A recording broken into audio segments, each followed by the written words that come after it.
Hello, welcome to the Hot Pursuit. We are going to discuss several current foreign affairs issues from Cyprus to Nagorno-Karabakh, as well as some domestic developments today. To discuss these issues, today we are with the editor-in-chief of Ahval, Yavuz Baydar. Welcome to the program. Good to be with you, Ilhan. Let's start from domestic affairs. Some more freedom issues today, press freedom issues. First of all, Can Dündar, a Turkish court today ordered the seizure of all of assets of Can Dündar, exiled journalist.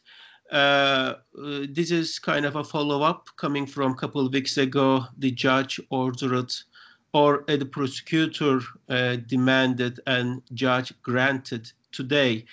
Also, there are other journalists today and yesterday have been jailed from Kurdish journalists reporting on eastern villages in Turkey, or the other journalists in Ankara and Istanbul. This has been the cycle, have been going on quite for some time. What to make of this?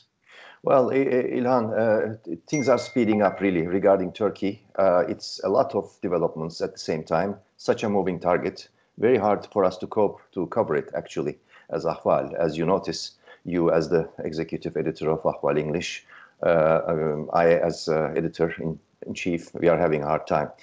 And every day we wake up to, you may say unexpected, or you may also say expected developments regarding Turkey, which is the epicenter of all sorts of mismanagement in terms of political approach or also foreign policy approach.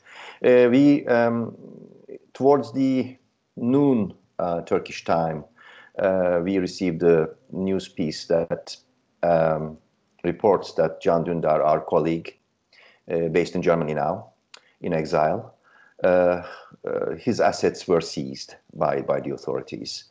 His assets meaning 4 real estates, 1 apartment in Bodrum, 1 in Istanbul, and 2 apparently adjacent locals in Ankara belonging to the couple, Dündar couple. This was completely unexpected. I mean, this belongs to the unexpected, because when I was corresponding with Can yesterday about what to expect from this upcoming trial regarding seizure and appointment of government trustee, he sent me a note saying the trial is postponed to October 14, and that was yesterday, October 6. This conversation or this communication took place. And this came to me as completely unexpected. I said, what is going on here? Because usually when the court announces a date, it is a date. It is an announced and fixed date. Apparently, as we hear from some further reports, follow-up reports from our younger reporters from Diken website, the judge newly appointed to that very court took the initiative, and without informing Can Dündar's lawyers, defense lawyers, sort of decided to hold the decisive court today. Court and the ruling came immediately after. So it means that there is a sort of acceleration or speeding up of the process, de facto, or let's say de facto stepping on anything that has to do with the law or legalities, and it's a fait accompli in many, from whichever aspects you look at. So this decision is made, and the government appointee trustee is appointed, and the assets are seized, which is of course I imagine is expected by Can and Dilek Dündar, to a great disappointment of them. And it is, of course, a new phase, and nobody can really guess what is going to happen with these seized properties. Former practice, ever since the attempted coup, shows that Many of those properties are, after confiscation, are sold or transferred to the treasury. Many of them, not all of them. And this actually is not the first time it is happening. It has happened before. One of our colleagues based in Sweden, Ragıp Zarakolu, a columnist with Artı Gerçek, he's very well known in terms of being a publisher of books about the Armenian genocide. Recently, a couple of months ago, he broke the news that his assets were confiscated. Formerly also, Aykan Erdemir, a former deputy with the main opposition, CHP, based now in Washington, D.C., as you are, where you are, and with the Foundation for Defense of Democracies, his assets were also frozen some time ago, I think a year and a half ago, if I remember correctly. And there are others, for example, the former football player Hakan Şükür, whose father's assets, again, was confiscated, on and on. So what makes this latest case with Dündar is, of course, very spectacular. It makes it much more exposed, what is happening with the property rights or massive violation of property rights in Turkey, which has been in culmination since 2016. So I imagine more to expect because the pressure valve on pressure on journalists is increasing as we speak. As you mentioned in your introduction, Mesopotamia News Agency, one of our very fertile sources of news and information, whose office in Van was raided by police because that was one office of Mesopotamia News Agency that broke the news about two Kurdish peasants thrown out of a chopper, and one of them died. Apparently, as we see it, as a sort of a revenge operation to close that office, and some members of or staff members of the agency are now under arrest, probably for a long time. And also, together with the news about Can Dündar, we heard also news broken about Ayşegül Doğan, esteemed colleague, Kurdish colleague, who was very active in establishing Kurdish media in Turkey for many, many years.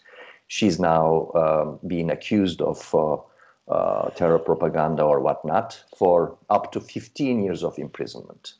So this is an ongoing story, a never-ending story about our profession. And we will continue to follow that and cover that as much as we can.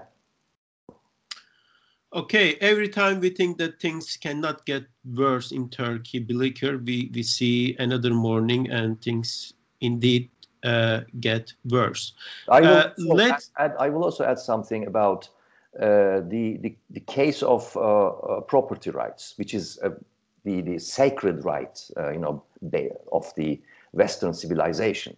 Not only that, but also, I mean, the main pillar of Western civilization elsewhere as well.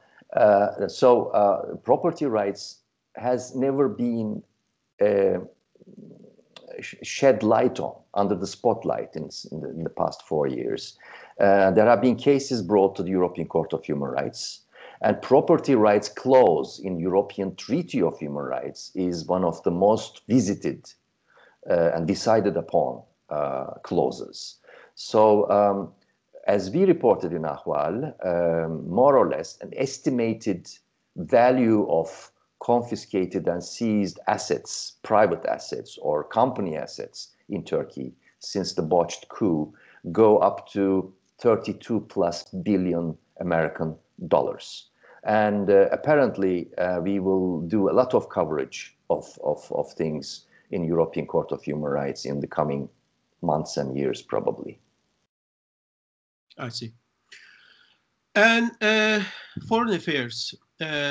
This weekend, upcoming weekend, there'll be elections in Turkish There are two main figures. One of them is President of the Turkish Cyprus, Mustafa Akıncı, and the other one is Prime Minister, current Prime Minister Ersin Tatar. What to expect from these elections, and why these elections are important for the region? Well, it has now become a hot issue, another hot issue. Again, in the context of the crisis in the Eastern Mediterranean. North Cyprus is a breakaway republic, as you know, and recognized only by Turkey, where there is a native Turkish community. And this has been per se well-functioning democracy because of the traditions. I think that has a lot to do with Cyprus being sort of a colony of the British Empire. It has a rock-solid judiciary tradition, which is still independent, both in south, yes, but also in the north.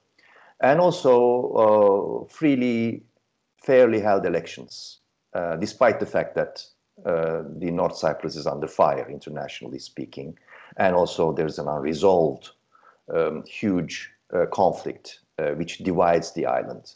And also there is also growing Turkish mainland, Ankara, frustration now culminating because of the problematic import of Cyprus into European Union without its conflict resolved for forever. So it was sort of a importation of a country with all its problems into the body of European Union, if you will. But these elections are critical because on Sunday there are two main candidates. There's a third one. There is Akıncı, there is Tatar, and there's Hürerman. And it seems Tatar and Hürerman have almost on equal chances to be the. It's a two-tier, first of all, and no survey expects the decision or choice being made in the first tier. Probably it will be Akıncı for sure, nearly for sure, passing to the second tier. But whether or not it will be Tatar or Hürerman, nobody has any clear idea. Although Tatar is now being enforced or endorsed rather by Ankara to race on equal terms with Akıncı.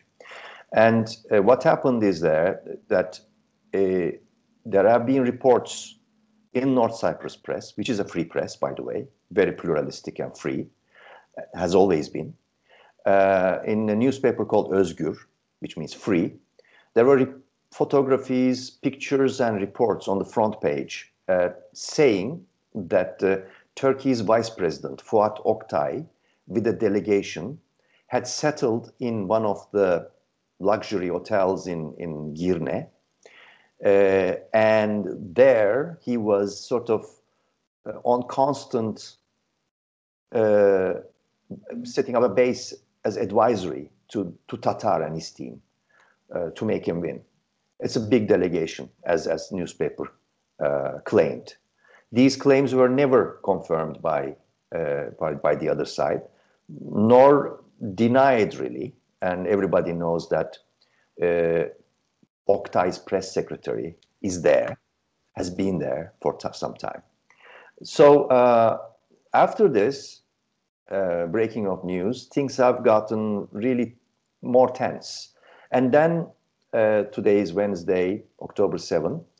Yesterday, in an unexpected move, Ersin Tatar appeared in Ankara, Turkish capital, together with Turkish President Erdoğan, in a live press conference and transmission from North Cyprus, from Varosha area, which has been closed since 1974.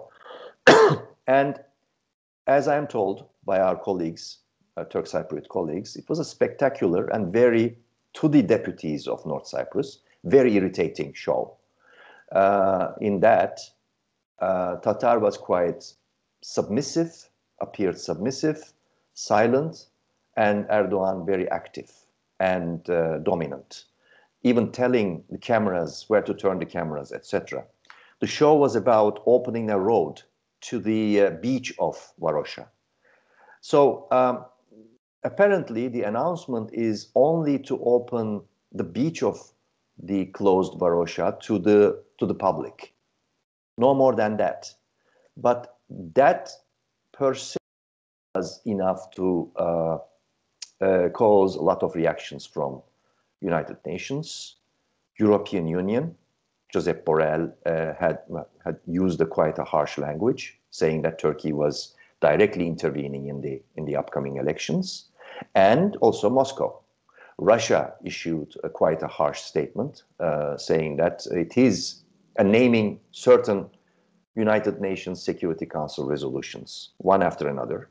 All of these are contradicting the move about opening partly or as in full Varosha area. So it has now triggered another spot in sort of crisis in the Eastern Mediterranean. First it was Aegean, then it was off Castellorizo, and now then it was Cyprus Republic, South Cyprus, south of South Cyprus coast, and now it is North Cyprus. Whether or not the elections will be going to the January second tier, it seems quite clear. But Tatar is being endorsed quite powerfully and will continue to do so apparently. And we will see what happens. But the situation is very tense. And also, as a move, reflecting that irritation in North Cyprus, one party, Halkın Partisi, Party of the People, which is part of the coalition, current coalition in North Cyprus, pulled out of the coalition, citing that it has the government of Kudret Özersay, which is the leader of the coalition, was not at all informed about this Varosha move, nor about Ersin Tatar's appearance, and it was very upset about this situation. So they decided to pull out. So it's sort of a lame duck government, but it's a very small area. So it has the luxury of continuing even beyond the elections. So we will see, but situation is very tense in North Cyprus.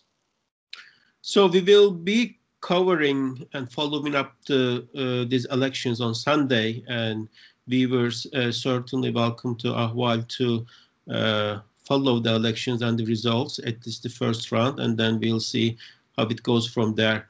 It is more important than it appears to be, actually, for the entire, again, the context of Eastern Mediterranean crisis.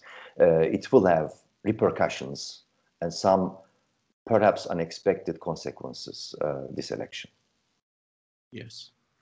The final issue today, I'd like to talk about the Nagorno-Karabakh. It has been, I think, today's 10th day. The conflict clashes have been going on. Both sides, Azerbaijan and Armenia, have been accusing each other for targeting civilian centers, civilian cities. Today, talks involving Russia, France, and the United States will be held Geneva today, just announced, I think.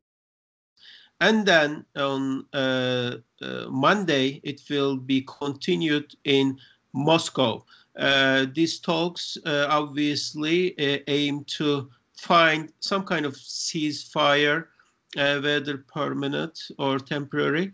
Turkey so far perhaps is the only actor for the conflict, has been objecting to ceasefire, and President Erdoğan has been calling on Armenia to withdraw from the Azerbaijani territories, as Mr. Erdoğan says, otherwise the fight will continue. What do you see there? Well, I'll leave the final comments about the overall regional Turkish patterns to the end of our conversation, Ilan. But what happens is apparently in the 10th day, the atrocities began 27th of September, as you remember, which then escalated day after another. Now it was a long wait, actually. A lot of observers were waiting for Russia to move in, diplomatically speaking, but it delayed and delayed. France was before Russia. Iran, France, European Union, States, they all called for ceasefire to no avail. But now it seems, with today's announcement, it seems Paris and Moscow got synchronized. They opened a new page together as co-chairs of Minsk Group. Now these talks beginning tomorrow in Geneva, which will be held in October 8th, and then continuing in Moscow, means probably it will be under the umbrella of Minsk Group, because these two capitals, Paris and Moscow, are keen on from now on to at least see to it that the ceasefire applies. There are also confirming signs from Baku. Erdoğan was yesterday and in Baku today, saying that if Baku, Aliyev was saying if Armenia stops shooting in Karabakh area, we are ready to talk. And yesterday Pashinyan was also only sort of complaining about and warning about Azeri, what he calls Azeri aggression, but he was not really defiant or stubborn about continuing to fight. So I think both sides now seem to have come to a point of fatigue, if you will, with the intervention of France and Russia. I think what we will see in the first phase is to speak about the modalities of ceasefire without the intervention of United States, which is the third co-chair, but United States of America these days is another completely different chapter now, because it is completely focused on elections, and it has showed quite clearly that it will remain aloof to the conflict of Nagorno-Karabakh and Caucasus in general. So the job is up to Paris and Moscow, Putin and Macron.